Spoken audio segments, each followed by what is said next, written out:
Yesterday I went to see the Minecraft movie, and I actually thought it was pretty good. Thus, we are here.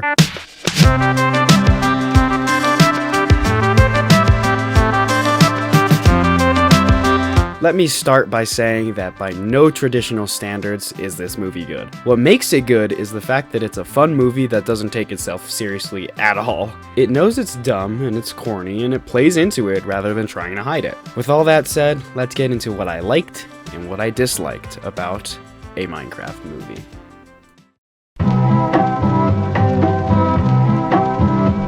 The film was funny and chock full of fan service. As a child, I yearned for the mines. Technoblade, Jed, some YouTubers, Herobrine, Axes Over Swords, Water Bucket Clutch, mob farms, the whole shebang. The memes surrounding the film before it's released helped immensely in the humor. Every time Jack Black said a block or a location from Minecraft, it was the funniest thing in the world. From Flint and Steel to Chicken Jackie, every single name drop was just amazing.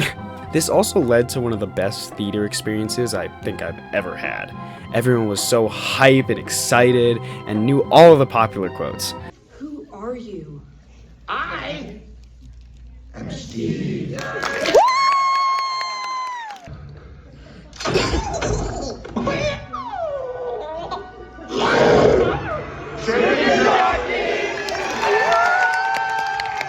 My specific theater didn't have those losers who threw trash in the theater to be funny, so it was pretty great. If you go see the movie, don't throw popcorn or other concessions. Clapping and cheering is okay, but don't be a nuisance.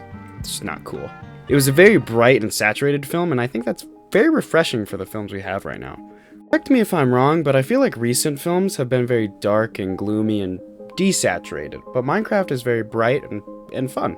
You can't help but enjoy looking at it, and the fact that the backgrounds and everything except the mobs look pretty good adds to that. And even then, the chicken and the creeper were pretty spot on. Not the panda though.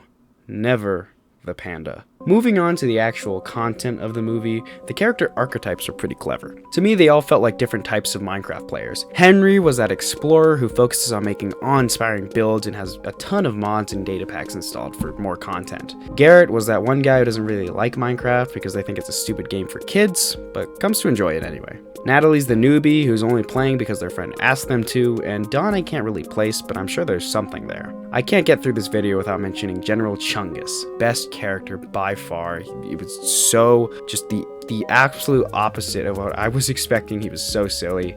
Hey Malgosha, what's going on? General Chungus, you have failed me for the last time. Yeah, I'm really sorry about that. Shout out Jared Hess for playing General Chungus. He was also the director, but the action scenes were also pretty cool. The scene with the elytra, the village scene, and of course the final battle with the Iron Golems. It's crazy. The sound design was immaculate for those guys. It really made Iron Golems feel like actual machines that were really good at their job, rather than, at least what I've thought of them as, it's just like magical little worker guys. Something really small that I appreciated was also that every item that was made that's not in Minecraft, well, I think every item, correct me if I'm wrong, but every item that was not in Minecraft that was crafted by a human character. Garrett did the buck chuckets, Henry had that potato launcher, and just a ton of other things like the iron golem that had the boots of swiftness.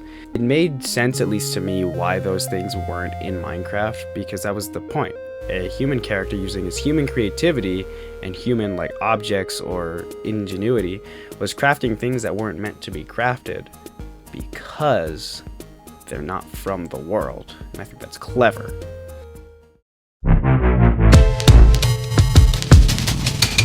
Let's start this part with the mobs. These guys are ugly, especially the zombie. It has lips. Overall, the mob designs were not the best they could be. Definitely due to the fact that it's a live action film and they had to make them sort of realistic looking. But come on, look at this sheep face. Look at the pandas.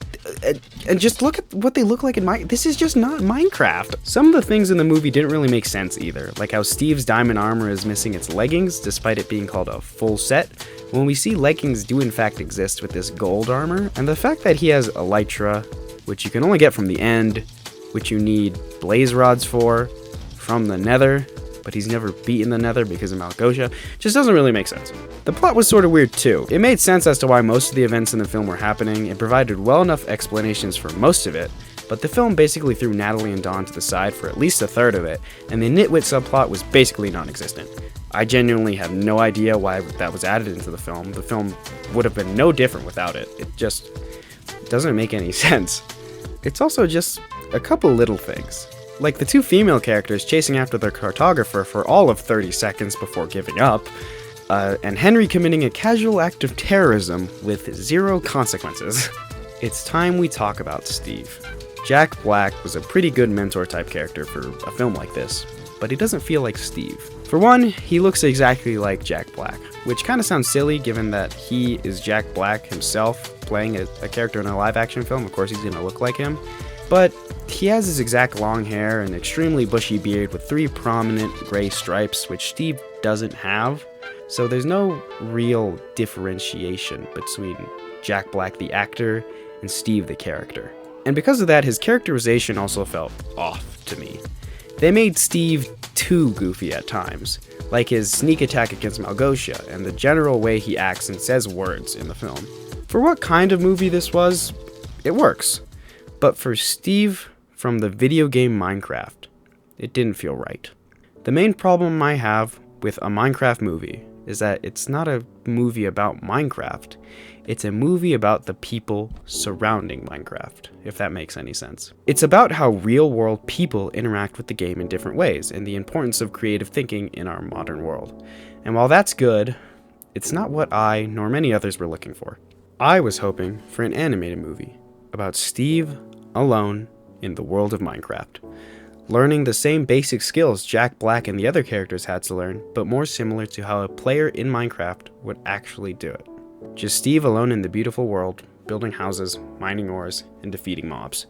Ending with the Ender Dragon Wither, or even the Illagers, depending on how many movies they wanted to do. I could personally see it as like a 3-movie trilogy, you know? That's the Minecraft movie I was hoping to see.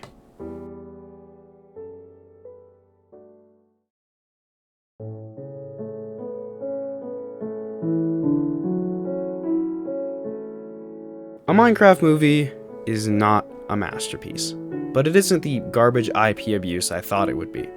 It's a fun, self-aware film that I do think you should see in theaters. It isn't a good Minecraft movie, but in my opinion, it is a good movie, a good Jack Black movie.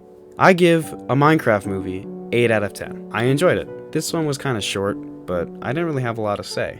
I didn't think that I was going to like this film as much as I did. I kind of went into it expecting to hate. I really wanted to hate, actually, because this isn't the movie that I wanted, nor is it the one that I thought we would get, but I can't help but like it. That's kind of frustrating, but I'd rather this movie be good rather than bad, so we can get that chance at that animated Minecraft movie about just Steve in the world of Minecraft. It's a better chance than nothing, and it's better than Snow White, so we take the little victories over here. I want to do more videos on Minecraft, but not Minecraft the movie, more like Minecraft the game, because I have a lot of opinions on certain things about Minecraft, like new mining, like how mining feels now, and like Java versus Bedrock and that whole discussion, so maybe keep a lookout for that, because I really want to do stuff like that. I think my next video is probably going to be on Scott Cawthon's A Desolate Hope. It's one of my favorite games ever, and I want it to be one of my biggest videos ever, so let's see how that turns out. Well, that's all for me. Make sure to subscribe as a YouTuber on YouTube. I feel like I have to tell you to do that. So make sure to hit that big ol' red subscribe button, turn it gray, and see you all later. Goodbye.